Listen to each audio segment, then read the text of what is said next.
The expectations and hype around a Hindi film have come nothing close to what has been the case of the days leading up to the release of Brahmastra in the post-pandemic world we live in today. The case of a 10-year labor of love of Ayan Mukerji, the ambitious decision to focus on creating a modern-day fantasy film with elements of ancient Indian history and culture, and to stick to your guns and belief for a vision despite the treacherous journey of complications along the way.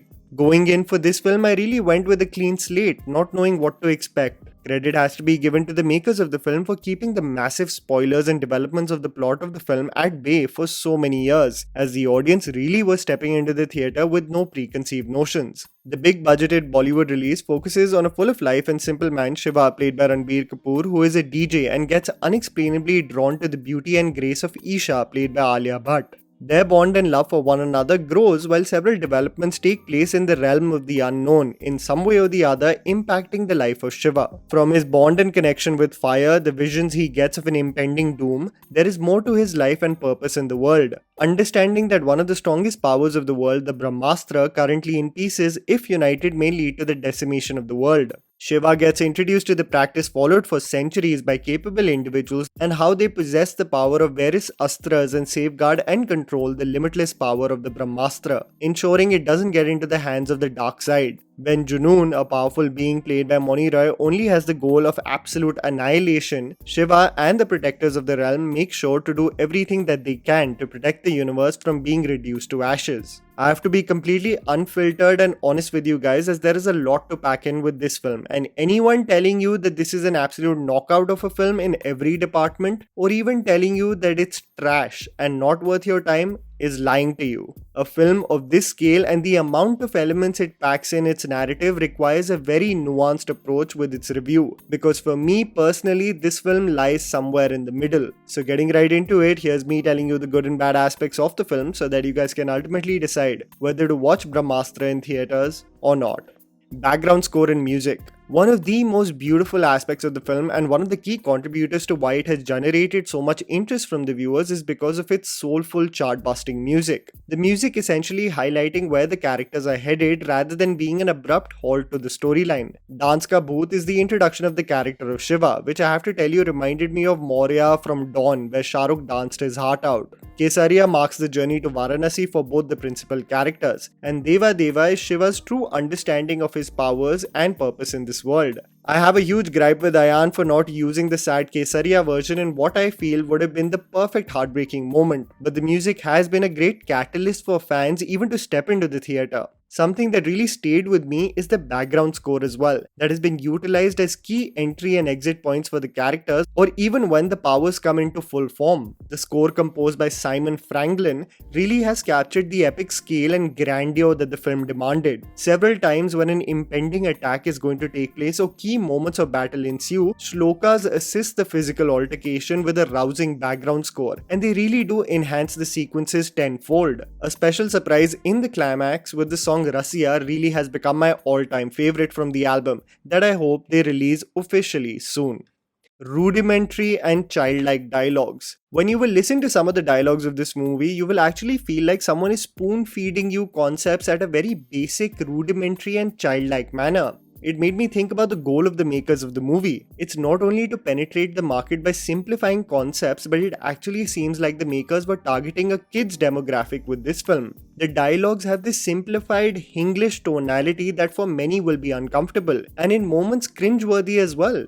Dialogues like "Tu genda hai" or "Tu hathi hai" are flung around during moments of combat. A scene of a courting process begins as Ranbir says, "Is bandar ko phone number dogi?" A supporting character exclaims while visibly having fun, "Sunny, mera adventure nahi bigdao." So this odd combination of English and Hindi dialogues that are simplified and dumbed down might be very uncomfortable to the masses. Ye anath alay hai.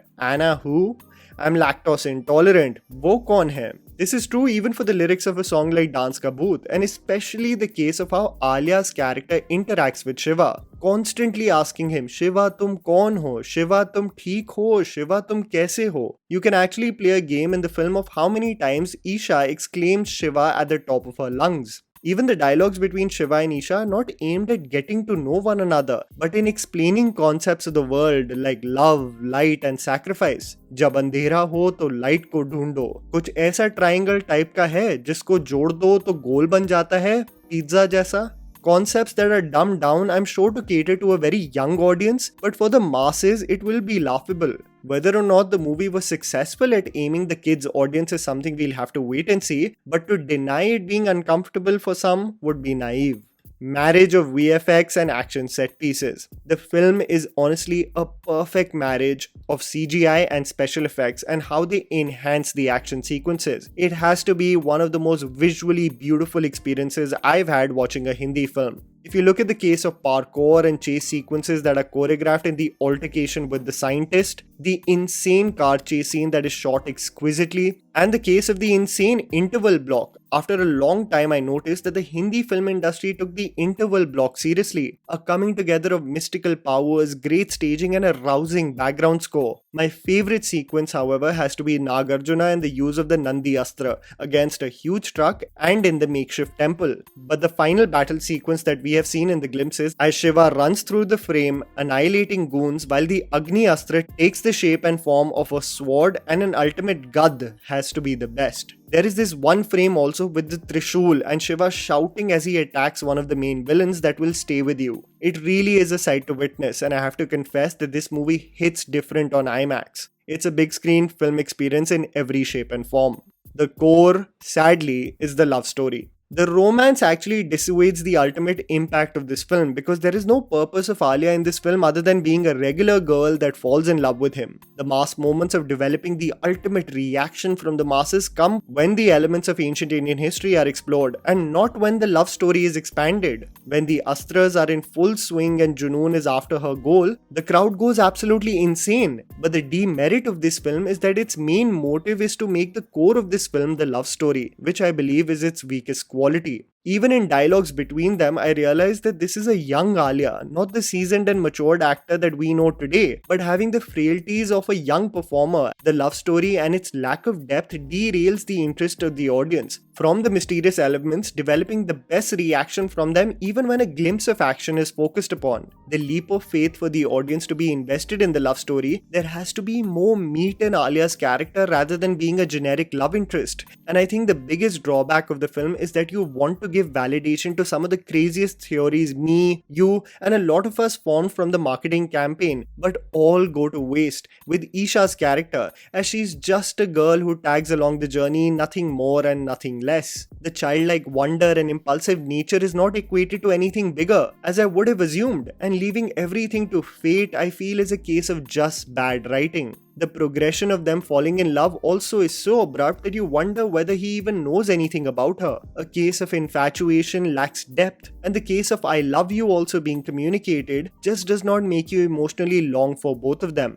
Mixed performances. The movie really boasts of mixed performances and characters that are wasted. The supporting cast of veteran actors cannot be faulted though. Nagarjuna as Nandi Astra really showcasing the brute strength and loyalty. Amitabh Bachchan is in fine form but getting on your nerves with the sheer exposition he has handed over. As I said, a young Alia does look timid and uncomfortable versus the one that we all know and saw in Gangubai. Both her and Ranbir lack chemistry in this film, and it really does affect in absolutely being invested in their storyline. Ranbir Kapoor signed this film when he was in his early 30s, and for him to still be in this self-exploration mode in a mostly coming-of-age story is something we have seen countless number of times. He is formidable in his part, but it also makes me think that more than questioning his ability and role in the movie, I wonder whether he has outgrown these type of roles. Mouni Roy really gives her heart and soul to this film, and while some people are dismissing her role as hammy, I think she actually got the assignment of what this film required on point. I can't say the same, however, for her two sidekicks though, who leave absolutely no impression and just constantly shout and lack character in every way. Potential. I have to say that we as content creators and some stan accounts had better ideas of what the characters and their motives are than what transpired. The second half doesn't really develop the surprise element and leaves you with many plot points that could have been explored but left abandoned. Like for example, where did the veteran members suddenly go? Why is Dimple Kapadia reduced to being a helicopter pilot and nothing else? Why is the responsibility of fighting evil left to only the young students? Why does Amitabh Bachchan delay relaying important information to Shiva until it's almost too late? I understand that this is only part 1, but you really have to excite the audience to love this franchise. So why not explore the themes of the origin stories and the Astraverse more than by just reducing it to a complicated exposition dialogue delivered by Amitabh Bachchan that is so information dense and fast that even a character in the storyline says, "Mujhe to kuch samajh nahi aa raha." There were so many creative choices that the film could have made with respect to how good perseveres over evil and what the characters and their role in the universe is. But what is left is the most simplistic solution that many of you feared on the thing that can curtail evil. I wished Ayan really made the core of this film the complexities of the Astraverse, laid heavy focus on more action sequences, and didn't make the rather simplistic and surface level love story its core. It's a brave and novel attempt that is technically outstanding, but definitely underwhelming from a writing point of view. Will the financial fate of this film dictate whether part 2 will even be explored? I guess we will have to wait and see. But I hope it does materialize. It focuses more on the complexities that come with the realm of the Astraverse, the powers that come with the elements, rather than the love story that takes away from the potential of these stories becoming one for the ages. And that was the video, guys. Write down in the comments below what you thought about the movie. Please don't forget to follow me on Instagram, the handle's right in front of you. Follow me at JammyPants4. Also, please support us by smashing the like button and subscribing to our channel for weekly content ahead. Thank you for watching.